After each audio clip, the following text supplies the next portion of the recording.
বিষণ্ণ চেহারাতে মিথ্যে হাসি রূপ ধারণ করে। ভোর চলে গেল। আলো জুসটা পাশে রেখে দেবে, কিন্তু কী ভেবে একটানে ঢকঢক করে খেয়ে বসে রইল। ভোর একজন নার্সকে সাথে করে কেবিনে ঢুকল। শি ইজ মাই ওয়াইফ, আলো চৌধুরী, ইয়োর পেশেন্ট। ও, আমি তিথি আহমেদ। কেমন আছেন মিসেস চৌধুরী? জি আলহামদুলিল্লাহ, আপনি? আমিও ভালো। জার্নি করে এলেন, রেস্ট নিন। আমি এখন আসছি, কিছুক্ষণ পর আবার আসবো। ওকে। নার্স চলে গেল। বাবা, আপনি তো দেখছি ভালোই লুচো। হোয়াট? তোর ওয়াটের গুষ্টি ষষ্ঠী। আমাকে এক্ষুনি বাসায় দিয়ে আসবি। আমি এই হসপিটালে থাকবো না।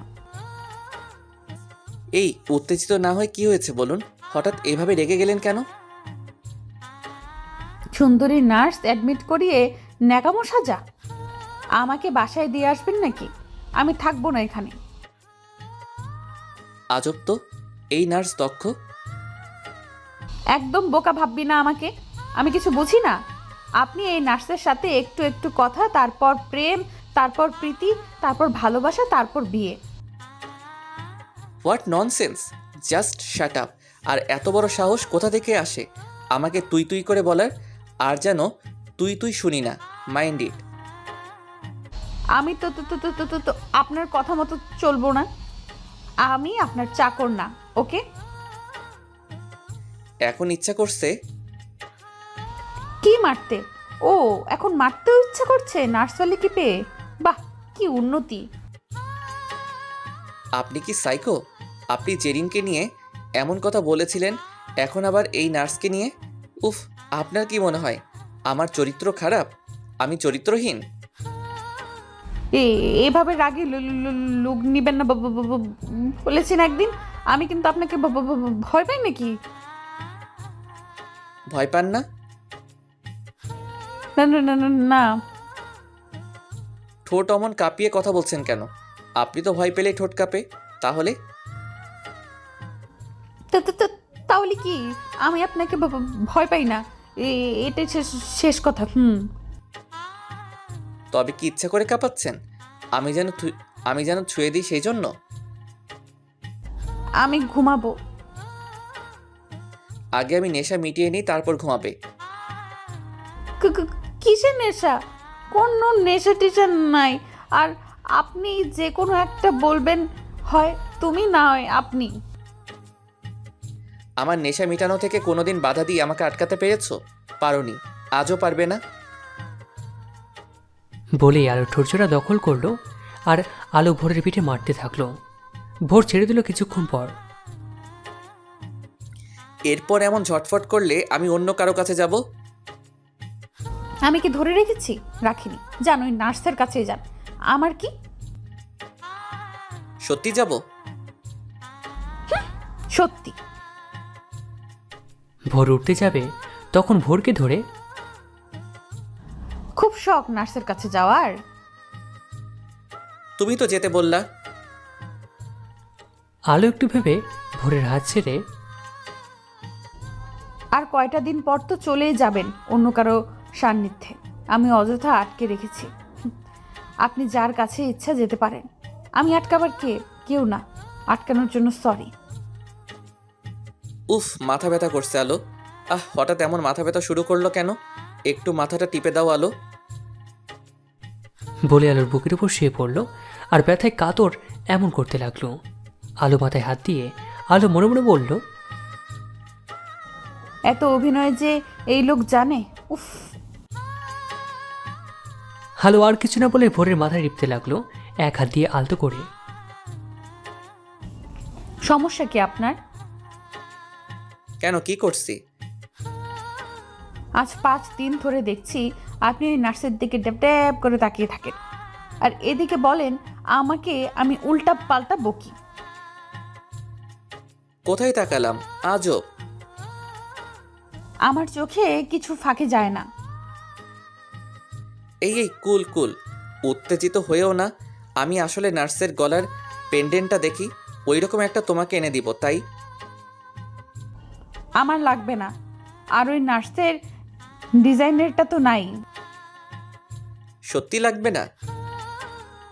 না না না। সত্যি? হ্যাঁ, সত্যি সত্যি সত্যি লাগবে না। ভোর উঠে আলোর পিছন আলোর গলা জড়িয়ে ধরে কানের কাছে মুখ নিয়ে গিয়ে সত্যি লাগবে না? আলো চুপ করে রইল। ভোর পকেট থেকে একটা পেন্ডেন্ট বের করে আলোর গলায় পরিয়ে দিল। তারপর আলোর সামনে আয়না ধরে কেমন হয়েছে? এটা কখন পড়ালেন?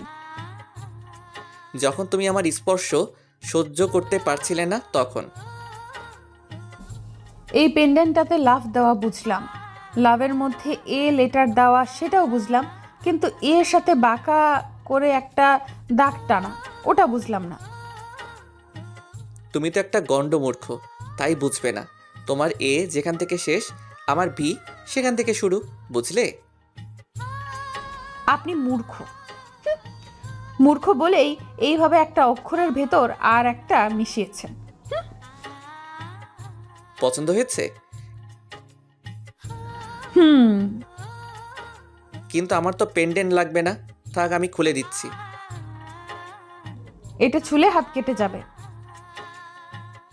ওটা ছুবো না, ওকে? ওটার মালকিনিকে ছুই।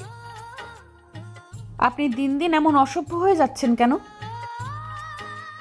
আর সব মিলিয়ে মাত্র 1 মাস অপেক্ষা করতে হবে, তারপর তো কত অসভ্য হব তা তুমি চিন্তাও করতে পারবে না মিসেস ভোর চৌধুরী। ফিসফিস করে কি বলছেন? কই কিছু না তো। আচ্ছা, তোমার তো খাবার সময় হয়ে গিয়েছে, তাই না? আমি নার্সকে ডেকে আনছি। নার্সকে ডাকতে যাবেন কেন? আমাকে আর খাইয়ে দিতে ইচ্ছে করছে না। ওকে ফাইন, খাবারটা দিন, আমি নিজেই খেতে পারবো। কারো সহানুভূতি আমার লাগবে না। সহানুভূতি? ভালো। ওয়েট। ভোর খাবার প্লেট নিয়ে আলোকে দিল। আলো এবার কষ্ট লাগলো খুব। মুখ টিপে খাবার প্লেট হাতে নিল। চামচ দিয়ে খাবার অনেক সময় আস্তে আস্তে নাড়াচাড়া করছে, কিন্তু খাবার মুখে তুলছে না। তুলবে কি করে? আলোর চোখ দুটো যে কষ্টে ছলছল করছে। কখন যেন চোখের পানিগুলো টুপ করে পড়ে যায়। ভোরে একটু দূরে জানালার সামনে শক্ত হয়ে দাঁড়িয়ে আছে, বাইরের দিকে তাকিয়ে। একবার পিছনে ঘুরে দেখছে আলো।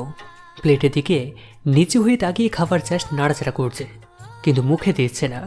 কিছুক্ষণ পর ভোর আবার তাকালো, কিন্তু আলোর কোনো পরিবর্তন দেখতে না পেয়ে নিজের হাতে পায়ের সাথে পাঁচ করে আলোর সামনে এসে ছো মেরে আলোর হাত থেকে প্লেট নিয়ে নিজের হাতে খাবার তুলে আলোর মুখের সামনে নিয়ে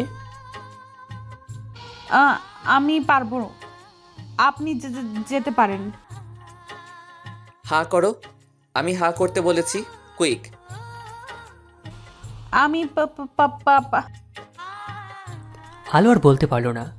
ভোর গ্লাসটা মেঝেতে অন্য হাত দিয়ে এক আছাড় দিল রাগে। আলো ভয়ে কেঁপে উঠল।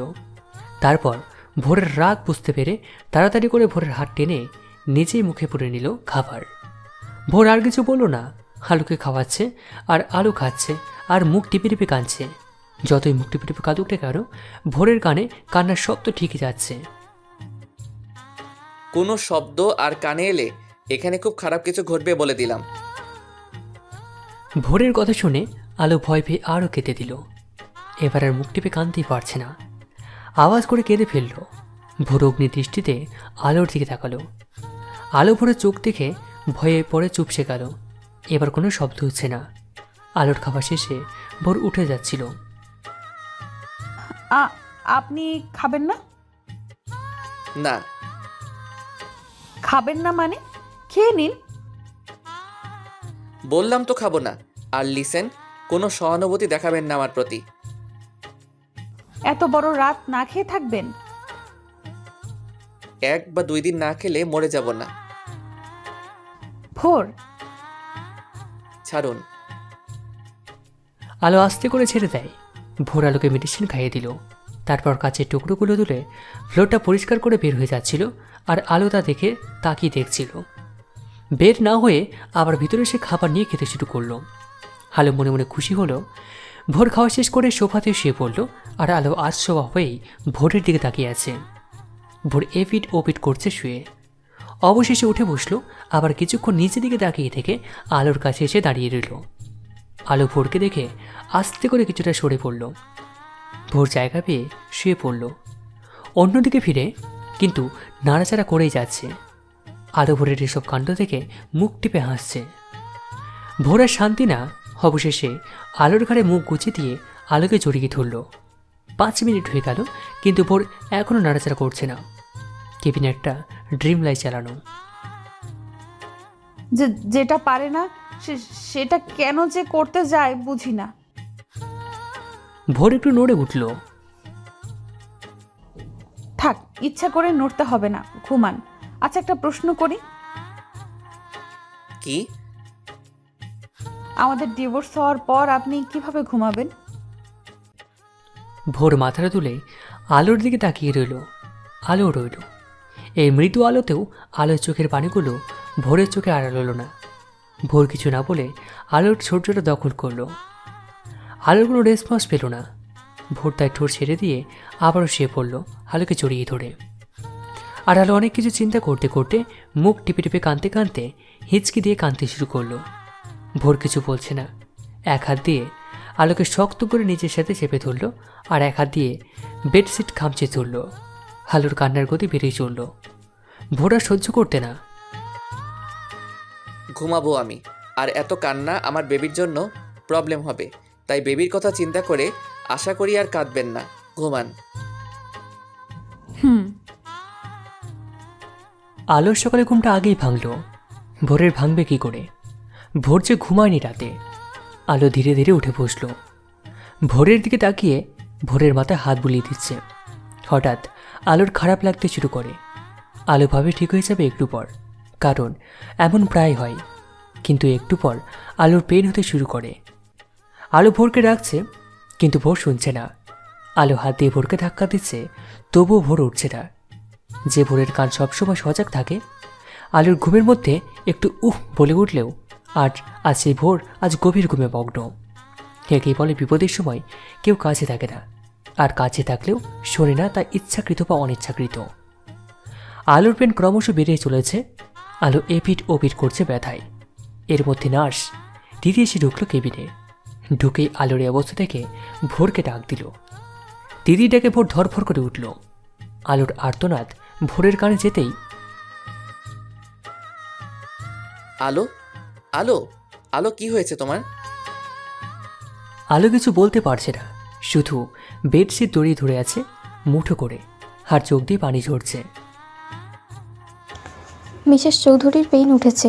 মিস্টার চৌধুরী, এক্ষুনি ওটিতে নিয়ে যেতে হবে। আপনি ওনাকে নিয়ে আসুন, আমি ডক্টরকে ডাকছি। ও, ওকে। নার্স চলে গেল। আর ভোর আলোকে কোলে নিয়ে ওটির দিকে নিয়ে যাচ্ছে। আলো ব্যথায় ছটফট করছে আর চিৎকার দিচ্ছে। আলোকে ওটিতে রাখার সাথে সাথেই ডক্টর চলে এলো। ভোরকে বের করে দিল। ভোর বাইরে বের হয়ে পায়চারি করছে আর আল্লাহর কাছে আলোকে আর বেবিকে ভিক্ষা চাইছে। ওটির বাইরে থেকে শুধু আলোর চিৎকার শোনা যাচ্ছে। ভোর আল্লাহকে ডাকতে ডাকতে কেঁদে দিল। ভোর দেওয়ালের সাথে পিঠ ঠেকিয়ে শুধু নিঃশব্দে চোখের পানি ছড়াচ্ছে। বারবার ভোরের চোখের সামনে ভোরের দেখা সেই দুঃস্বপ্নটা ভাসছে। স্বপ্নটা ভোরকে ঝিঁকে ধরেছে। এখন ভোরের মাথা শুধু আলোকে হারানোর ভয় চেপে ধরেছে। প্রায় 2 ঘন্টা পর নার্স দিদি বের হলো কোলে করে একটা বেবি টাওয়াল পেঁচিয়ে নিয়ে। ভোরের সামনে এসে, মিস্টার চৌধুরী, আপনার মেয়ে। নার্স, আমার আলো, আমার আলো কেমন আছে? আমার আলো কোথায়? মিসেস চৌধুরী ভালো আছে, চিন্তা করার কিচ্ছু নেই। আমি কি এখন ওকে দেখতে পারবো? না, ওনাকে কেবিনে দিলেই তখন দেখবেন। এখন ওটিতে যাওয়া যাবে না। আপনার মেয়েকে নিন। ওকে, আপনি কোলে রাখুন। আমি আগে আমার আলোকে দেখব, তারপর আমার প্রিন্সেসকে দেখব, আর কোলেও নিব। ততক্ষণ আপনি রাখুন ওকে, প্লিজ নার্স। ওকে। নার্স বেবিকে নিয়ে কেবিনের দিকে চলে গেল। ভোর ফোন বের করে আলোর বাবা মা আর জেরিনকে কল দিয়ে জানালো। আলোকে 1 ঘন্টা পর কেবিনে দিল। আলোর এক হাত প্ল্যাট আর অন্য হাতে স্যালাইন দেওয়া। আলোকে কেবিনে দেওয়ার সাথে সাথেই ভোর দৌড়ে কেবিনে ঢুকলো। আলোকে বেডে শুয়ে দেওয়া হয়েছে। আলো এখন ঘুমিয়ে। আলোকে ঘুমের ইঞ্জেকশন দেওয়া হয়েছে। ভোরের হাতে একটা প্রেসক্রিপশন দিল ডক্টর। ভোর গার্ডদের একজনকে প্রেসক্রিপশনটা দিয়ে কেবিনে এলো। নার্স বেবির কাছে এসে বসে আছে। ভোর গিয়ে আলোর পাশে বসে আলোর দিকে তাকিয়ে আল্লাহর কাছে শুকরিয়া আদায় করলো। আলোর মুখটা দেখলেই মনে হচ্ছে আলোর অনেক কষ্ট হচ্ছে। তাই ভোর উঠে একটা বলে করে পানি এনে আলোর মুখটা আর পাটা মুছিয়ে দিল। কিছুক্ষণ পর আলোর বাবা মা এলো, সাথে জেরিনও। জেরিন গিয়ে বেবিকে কোলে নিল। আলোর বাবা মা আলোকে দেখে তাদের নাতনিকে কোলে নিয়ে আদর করতে লাগলো। সবার আনন্দ দেখে ভোরের খুবই ভালো লাগছে।